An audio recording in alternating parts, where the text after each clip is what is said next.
नमस्कार। 2014 से 2021 के बीच भारत सरकार ने कई सारी कल्याणकारी योजनाएं लॉन्च की। अब सवाल ये उठता है कि क्या ये सिर्फ अलग-अलग कार्यक्रम थे या फिर इन सबके पीछे कोई बड़ा सोचा समझा ग्रैंड प्लान काम कर रहा था? चलिए आज इसी को समझने की कोशिश करते हैं। जरा सोचिए, जब आपके सामने योजनाओं की इतनी लंबी लिस्ट हो तो किसी के लिए भी ये समझना मुश्किल हो सकता है कि आखिर सरकार की रणनीति क्या है। क्या ये सब बस जरूरत के हिसाब से लिए गए फैसले थे या इन सब के तार कहीं और जाकर जुड़ते हैं? आज हम इसी पैटर्न को ढूंढ निकालेंगे। तो इस पूरी तस्वीर को साफ साफ समझने के लिए हम इन ढेरों कार्यक्रमों को कुछ बड़े रणनीतिक हिस्सों में बांट कर देखेंगे। इससे हमें एक कोहेरेंट, एक राष्ट्रीय विजन दिखाई देगा। तो चलिए शुरू करते हैं। हमारी पड़ताल का जो पहला और सबसे जरूरी हिस्सा है वो है हर किसी तक बैंकिंग पहुंचाना।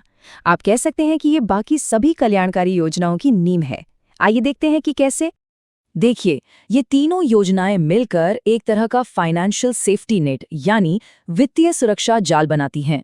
एक तरफ जनधन योजना ने करोड़ों लोगों को पहली बार फॉर्मल बैंकिंग सिस्टम से जोड़ा, तो दूसरी तरफ अटल पेंशन और सुरक्षा बीमा योजना ने उनके भविष्य के लिए एक सुरक्षा कवच तैयार किया। तो फाइनेंशियल इंक्लूजन या वित्तीय समावेशन का असली मतलब सिर्फ बैंक खाता खुलवाना नहीं था। असल में ये लोगों को देश की आर्थिक मुख्यधारा से जोड़ने का एक जरिया था, और इसी की वजह से सरकार के लिए डायरेक्ट बेनिफिट ट्रांसफर के जरिए मदद और सब्सिडी सीधे लोगों के खातों में भेजना मुमकिन हो पाया। ठीक है, तो एक बार जब ये वित्तीय नींव रख दी गई, तो अगला बड़ा कदम क्या था? जाहिर है, देश का स्वास्थ्य। तो चलिए अब दूसरे बड़े नीतिगत स्तंभ पर चलते हैं, जो है पब्लिक हेल्थ। यहाँ पर आप देखेंगे कि हेल्थ की समस्या को कई एंगल से सुलझाने की कोशिश की गई है। स्वच्छ भारत मिशन ने सफाई यानी बचाव पर फोकस किया। वहीं आयुष्मान भारत ने गंभीर बीमारियों के इलाज के लिए एक बड़ा बीमा कवर दिया, और सेहत योजना ने घर घर तक दवाएं पहुंचाना आसान बनाया। 5 लाख रुपए हर परिवार के लिए, ये आयुष्मान भारत योजना का पैमाना है। इसका सीधा सीधा मकसद उन करोड़ों परिवारों को इलाज पर होने वाले बड़े खर्चों के बोझ से बचाना था, जो अक्सर उन्हें वापस गरीबी की ओर धकेल देता है। तो बात साफ है, इन सभी योजनाओं का जो अंतिम लक्ष्य था वो एक ही था, ये सुनिश्चित करना कि किसी भी नागरिक को अपनी सेहत और गरीबी के बीच में से किसी एक को न चुनना पड़े। ये एक स्वस्थ और आर्थिक रूप से सुरक्षित भारत बनाने की दिशा में बहुत बड़ा कदम था।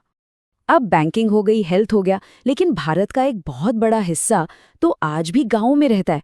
तो तीसरा बड़ा फोकस था ग्रामीण भारत। चलिए देखते हैं कि ग्रामीण क्षेत्रों में लोगों के जीवन को बेहतर बनाने के लिए कौन सी योजनाएं डिजाइन की गई।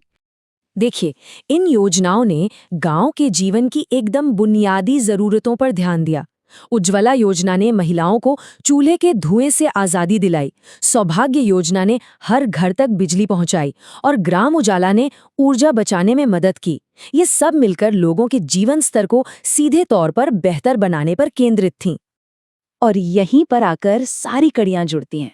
ये समझना बहुत जरूरी है कि ये सभी क्षेत्र आपस में जुड़े हुए थे। याद है हमने जनधन योजना की बात की थी?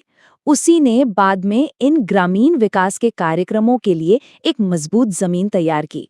मतलब जब लोगों के पास बैंक खाते थे तो सरकारी सब्सिडी और दूसरे फायदे सीधे उन तक पहुंचाना बहुत आसान हो गया। तो अब तक हमने बैंकिंग, स्वास्थ्य और ग्रामीण विकास के इन पिलर्स को अलग अलग देखा है। अब समय आ गया है कि इन सभी डॉट्स को कनेक्ट किया जाए और ये देखा जाए कि असल में बड़ी पिक्चर क्या है। जरा इस टाइमलाइन को देखिए। ये कोई रैंडम लिस्ट नहीं है, इसमें एक लॉजिक है, एक कहानी है। आप देखेंगे कि कैसे हर विषय की मुख्य योजनाओं को एक एक करके सोच समझकर सालों के दौरान लॉन्च किया गया। पहले बैंकिंग, फिर सफाई, फिर ऊर्जा और फिर स्वास्थ्य बीमा। ये एक व्यापक कल्याणकारी ढांचे का निर्माण था। तो अब पैटर्न साफ नजर आ रहा है ना? ये सिर्फ योजनाओं का एक कलेक्शन नहीं है, यह पैटर्न एक आधुनिक और बड़े वेलफेयर स्टेट को बनाने की एक स्पष्ट मंशा की ओर इशारा करता है, जहां हर नागरिक के पास बुनियादी सुविधाएं और एक सुरक्षा जाल मौजूद हो। तो अगर आप एक पॉलिसी एनालिस्ट के तौर पे इसे देख रहे हैं तो आपके लिए 3 बड़े टेक अवे हैं। पहला, बड़ी तस्वीर देखने के लिए योजनाओं को हमेशा उनके मकसद के हिसाब से ग्रुप करें। दूसरा, ये समझें कि एक सेक्टर की पहल दूसरे सेक्टर को कैसे मजबूत करती है। और तीसरा, याद रखें कि इन सब का अल्टीमेट लक्ष्य हर नागरिक तक बुनियादी सुविधाएं पहुंचाना था।